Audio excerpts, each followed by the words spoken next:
Bien, estudiantes, para esta clase vamos a ver entonces el movimiento parabólico. El movimiento parabólico es lo que sucede cuando un objeto, ¿verdad?, hace un movimiento más general que el que hace un objeto en queda libre, porque el movimiento parabólico permite que un objeto salga disparado, ¿verdad?, desde su posición inicial con una velocidad inicial VI y un ángulo zeta.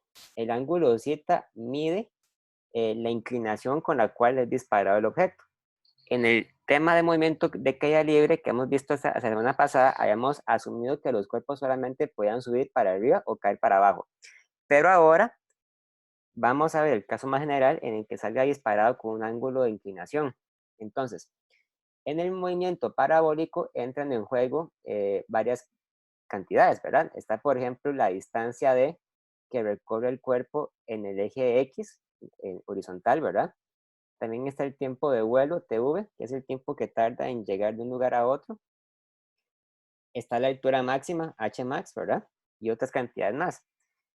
Vean que la velocidad inicial, al ser una cantidad que en este caso es de 2 dimensiones y que es vectorial, hay que entonces tratarla con sus componentes, ¿verdad?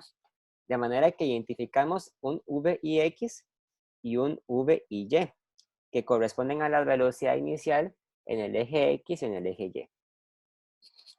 Entonces, el movimiento parabólico en general se puede tratar como una mezcla de dos temas. Por un lado, la velocidad del objeto es constante en el eje X. Por lo tanto, el movimiento en el eje X se trata como MRU, movimiento rectilíneo uniforme. ¿Por qué? Porque un cuerpo en movimiento parabólico no acelera hacia los lados, ¿verdad? Un cuerpo no cae a la derecha, un cuerpo cae hacia abajo. Entonces, el movimiento en el eje Y se trata como MRUA. ¿Por qué? Porque acelera debido a la gravedad en el eje Y. Debido a eso, entonces, nosotros podemos separar las ecuaciones del movimiento parabólico en dos. Por un lado, las que describen el movimiento en el eje X y por otro lado, las que describen el movimiento en el eje Y. En el eje X, la única ecuación importante es la que dice que la velocidad en X es igual a distancias de tiempo, porque esa es la ecuación para el movimiento con rapidez constante, donde la velocidad en X ustedes la pueden calcular como la velocidad inicial en X, ¿verdad? No importa que sea la inicial, se mantiene constante porque no cambia, ¿verdad? Y es igual a la magnitud de la velocidad inicial por el coseno de zeta.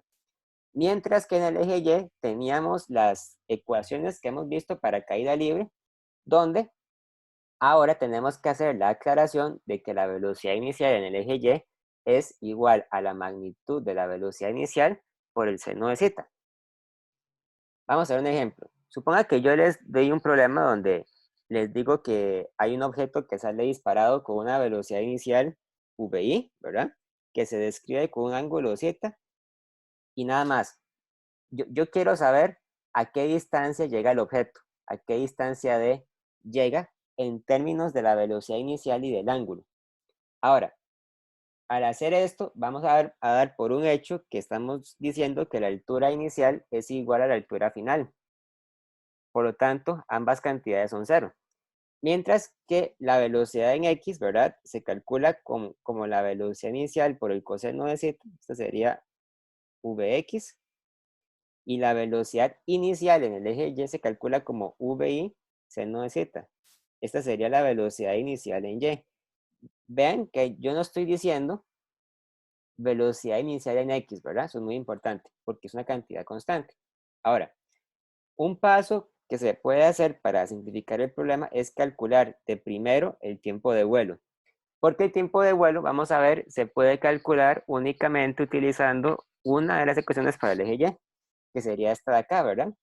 Nosotros decimos que el tiempo de vuelo se calcula diciendo que y final es igual a 0, que y inicial es igual a 0, y reemplazamos la velocidad inicial en y por v inicial seno de z. Entonces, al hacer esta ecuación, como vimos en clase el viernes, vemos que podemos despejar el tiempo si nosotros sacamos a factor común un tiempo, ¿verdad? E ignoramos la solución t igual a 0 porque esta solución, ¿verdad? No nos dice nada importante, es trivial. Entonces, la solución que nos interesa es la que calculamos con este factor y el tiempo de vuelo sería entonces 2 veces la velocidad inicial por el seno de zeta entre g. Ahora sí, ¿cómo se calcula la distancia? Bueno, vean que la distancia en el eje X se relaciona con la velocidad en X y con el tiempo de vuelo. Entonces, la distancia vendría a ser la rapidez en X multiplicada por el tiempo de vuelo. Pero la rapidez en X es v inicial por el coseno de zeta. Mientras que el tiempo de vuelo se calcula con esta relación, ¿verdad?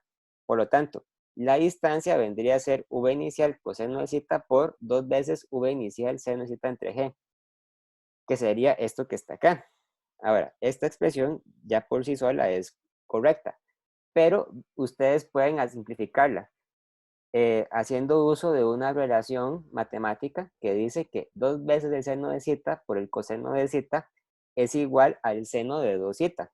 Entonces, ustedes sustituyen el 2, el coseno y el seno de zeta con seno de 2 zeta. Esta ecuación ya depende del ángulo solamente en este argumento, ¿verdad? Y nos dice que la distancia es máxima cuando el ángulo es de 45 grados. O sea, eso quiere decir que si ustedes hacen un cañón o hacen un objeto que lanza proyectiles, ese proyectil va a llegar a una distancia superior cuando el ángulo con el que sale disparado es de 45 grados. Si ustedes hacen que el ángulo sea mayor a 45 grados, el objeto va a subir, ¿verdad? Pero va a caer antes. O si ustedes lo disparan con un ángulo menor, sale y cae, ¿verdad? En cambio, con 45 grados llega lo más lejos posible. ¿Ok? Bueno, hasta aquí con la teoría. Seguimos con el trabajo de práctica.